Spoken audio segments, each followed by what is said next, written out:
Сүрэн живийн цэвэн сүрэн гэдэг.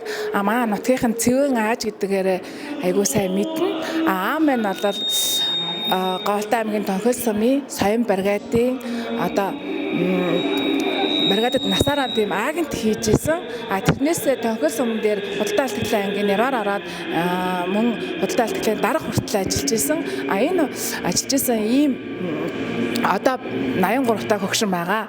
Хандивын одоо энэ хүлээн авалт маань ганц зорилго маань бид нэр 100 жилийн хамтдаа сайхан тэмдэглэе гэсэн тийм санаа агаад байгаа. Энэний зохион байгуулалтыг манай нутгийн зөвлөлийнхэн бүгдээрээ хамтраад зохион байгуулад өгөө гэсэн уран дараас бид нар энд бас тэгэхээр ингээд бүгдээрээ хөрөлцөө ирээд ингээд зорж байгаамаа.